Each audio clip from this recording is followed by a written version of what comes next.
नमस्कार, आप सभी का स्वागत है योग और स्वास्थ्य पर आधारित हमारे इस बेहद खास कार्यक्रम स्वस्थ विचार में।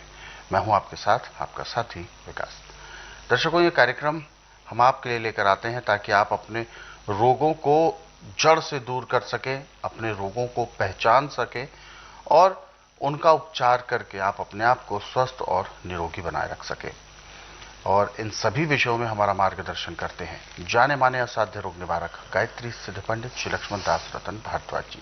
तो चलिए सबसे पहले शुरू करते हैं कार्यक्रम को और गुरु जी का स्वागत करते हैं। गुरु जी नमस्कार। नमस्कार।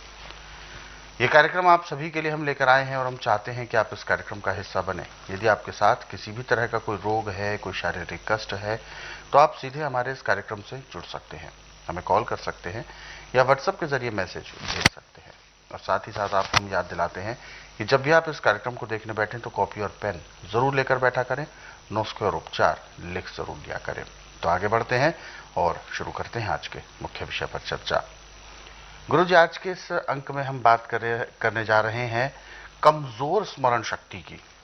जो एक स्मरण करने का, जो एक याद रखने की, जिसे कहते हैं याददाश्त, वो बहुत कमजोर हो जाती है। कोई सामान कहाँ रखा है वो याद नहीं रहता। बहुत सारे लोगों में तो ये देखा गया है कि अभी कुछ समय पहले कोई बात हुई है और वो काम को निकले हैं, फिर वो ये भूल जाते हैं कि किस काम के लिए वो निकले हुए हैं। क्यों ऐसा होता है? क्या ये कमजोर दिमाग की ही उपज होती है या शारीरिक कोई समस्या होती है? ये शारीरिक समस्या है। अच्छा। जो आदमी ज्यादा विषय भोग में लिप्त रहते हैं और वीर्य की जिसके अंदर ज्यादा कमी आती है, उसकी याददाश्त तो बिल्कुल ही समाप्त हो जाती है। अच्छा। और जिनका खान पान सही नहीं है, जिनको नजला जुकाम ज्यादा रहता है, उनकी याददाश्त भी कमजोर हो जाती है। अब याददाश्त आपकी चाहे किसी भी कारण से कमजोर है,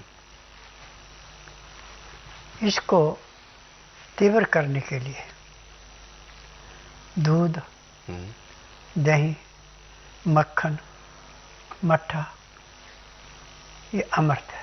अच्छा, यानी दूध के उत्पाद जो होते हैं। हाँ। और सेब, इलायची। अच्छा। ये भी स्मरण शक्ति को बहुत तेज बढ़ाते हैं। मैंने बताया था कि यदि दुर्वासा ऋषि को बचपन में सेब खिलाया गया होता तो जो उनका क्रोध है वो नहीं होता। अच्छा, सेब शांत रखता है। जिसकी स्मरण शक्ति तीव्र होगी उसका गुस्सा हमेशा शांत होता है। जिसकी स्मरण शक्ति में थोड़ा बहुत नुक्स होता है, बहुत क्रोधवान होता है। ये एक प्रैक्टिकली है। अच्छा। अब कभी भी देखिए, जो आदमी अत्याचारी है और जो दूसरे का हमेशा बुरा करने पे निशावर रहता है, उसके घर में कभी सुख शांति नहीं मिलेगी।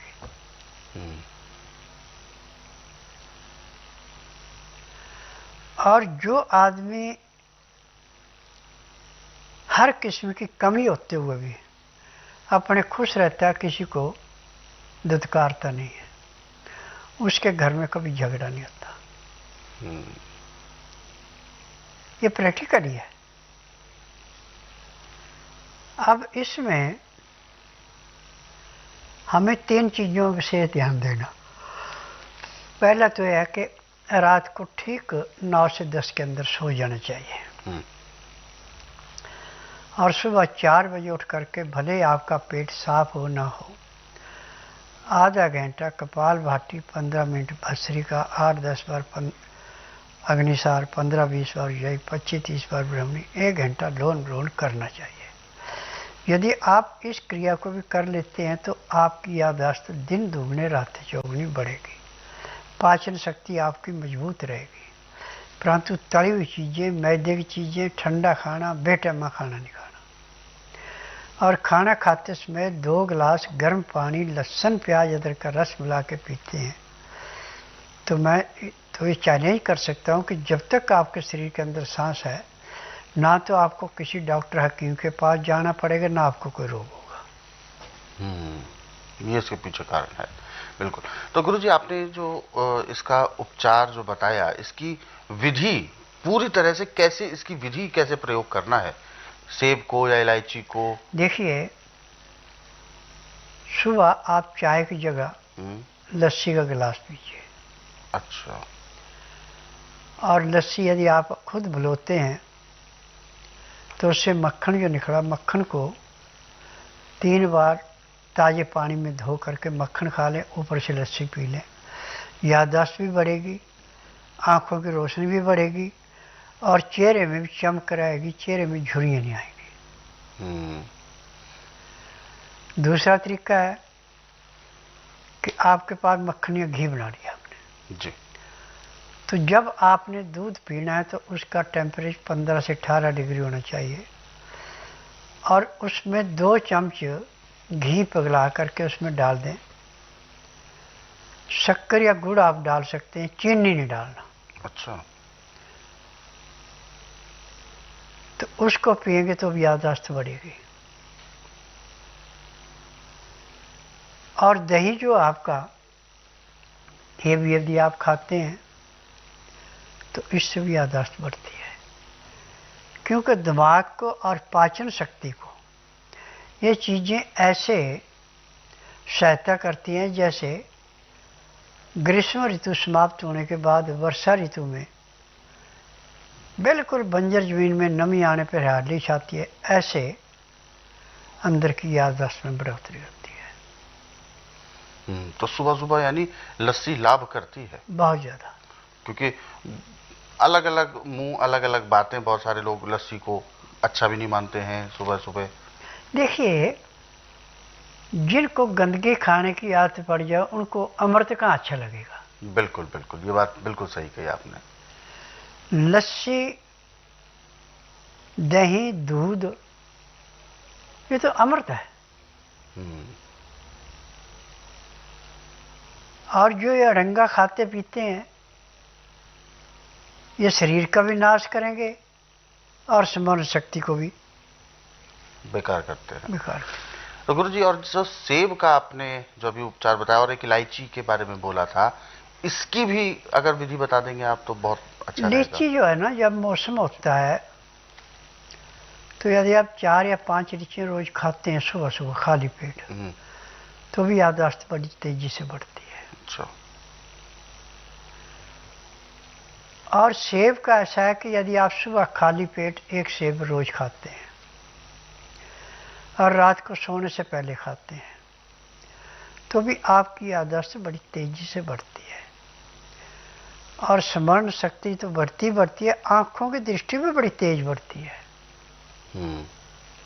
क्योंकि आंखों में नजला जब पर्दे के आगे रुकता है तो उससे जो आंखों की दृष्टि तो कम होती है और मोतियाबिंद भी बन जाता है। यदि आप इन चीज़ों को खा रहे हैं तो मोतियाबिंद ना काला ना गोरा कोई बनना ही नहीं, आंखों की दृष्टि कहाँ कम होनी। बिल्कुल। एक और सवाल मैं जानना चाहूँगा, लस्सी के लिए जो विषय आपने बताया, तो अगर सुबह उठते ही खाली पेट लस्सी पी जाए और उसके बाद शौच जाया जाए, तो क्या ये ठीक रहता है? नहीं। अच्छा, ऐसा नहीं है, ये नाश्ते के लिए हो सकता है, ब्रेकफास्ट। जब आप फ्रेश हो ले जी, आप योग कर लिया, उसके बाद आप लस्सी ले सकते हैं। फ्रेश होने से पहले नहीं लेना है कुछ भी ऐसा। बिल्कुल, क्योंकि बहुत से लोग पानी पीते हैं, 1 गिलास 2 गिलास, देखिए, खूब सारा। जिनकी पाचन शक्ति कमजोर है सुबह पानी या चाय पी के पेट साफ करते हैं, हाँ। उससे रोग बढ़ता है, घटता नहीं है। अच्छा। यदि खाना खाते समय आप 2 गिलास गर्म पानी, लहसुन, प्याज, अदरक का रस मिला के पीते हैं, उसका तरीका है कि 2-4 गिराई खाना खाया, 2 घुट पानी पिया, फिर 2-4 गिराई खाना खाया, 2 घुट पानी पिया। पानी पीने में, खाना खाने में 1 घंटा लगा देते हैं। फिर उसके बाद खाना खाने के बाद दातन को उड़ा करके 5 मिनट वज्रासन बैठते हैं, फिर 20 मिनट थोड़ी सैर करके आधे घंटे के लिए सब आसन लेटते हैं। फिर 5 मिनट के लिए बाईं साइड करवट लेते हैं, 3 मिनट के लिए दाईं साइड करवट लेते हैं। तो आपको ज़िंदगी में कोई दवाई खानी नहीं, आपका पेट खराब होगा नहीं, आपकी पाचन शक्ति ठीक है, तो आपको क्या जरूरत है किसी के पास जाने की। तो यानी इसके लिए हमें नियमों का पालन करना बहुत जरूरी है। बिल्कुल। तो दर्शकों, वास्तव में जब भी हमें कभी शरीर में कोई तकलीफ महसूस होती है या कोई रोग बनने वाला होता है, तो सबसे पहले पेट में दस्तक होती है। या तो पेट ठीक से साफ नहीं होगा, या पेट में थोड़ा सा असहजता महसूस होगी, प्रेशर ठीक नहीं होगा, और सुबह सुबह ये सब दिक्कतें होती है। एक बार अगर सुबह ठीक से पेट साफ नहीं हुआ तो पूरे दिन एक ऊर्जा नहीं बनती है शरीर के अंदर, और ऊर्जा की कमी रहती है, जिससे कि और भी कई प्रकार के रोग इससे हावी हो जाते हैं। तो इसीलिए हमें अगर अपने आप को स्वस्थ रखना है, तंदुरुस्त रखना है, तो हमें पेट को साफ रखना बहुत जरूरी है। क्योंकि बात यहाँ पर हो रही है स्मरण शक्ति की। तो जैसा कि गुरुजी ने कहा कि किन किन लापरवाहियों को हमें त्यागना है। एक तो जो भी इस कार्यक्रम को देख रहे हैं, इस बात का ध्यान रखें, वीर्य का संचय बहुत जरूरी है, और ये जीवन में आगे चलकर समय के बाद एक कालांतर में ये बहुत ज़्यादा उपयोगी होता है। क्योंकि यदि वीर्य संचित किया हुआ है आपने, तो ये समझें चेहरे पर आपके चमक भी होती है, और आपकी जो वाणी है वो भी बिल्कुल सटीक रहती है, आंखों की रोशनी तेज रहती है, पूरा शरीर आपका सुडौल बना रहता है। और साथ ही साथ अन्य उपचार भी आपको गुरुजी ने बताए हैं, जिनको आप नियमित तौर पर करेंगे तो यकीनन आपको लाभ मिलेगा। ऐसे बहुत सारे नुस्खे हैं, बहुत सारे उपचार हैं, जो हम इस कार्यक्रम में निरंतर चर्चा करते ही रहते हैं। इन नुस्खे और उपचारों को यदि आप पढ़ना चाहते हैं तो स्वस्थ विचार पुस्तकों के जरिए पढ़ सकते हैं। इन पुस्तकों को गुरुजी ने अपने कई वर्षों के अध्ययन और अनुभव के बाद तैयार किया है। तो ये पुस्तकें अब आपकी पहुंच में भी हैं। तो आप इन पुस्तकों को यदि मंगवाना चाहते हैं तो आप इसके लिए कॉल करेंगे संस्थान के नंबरों पर। कॉल करने का समय है सुबह 10 बजे से शाम 5 बजे के बीच। नंबर आपके टीवी स्क्रीन पर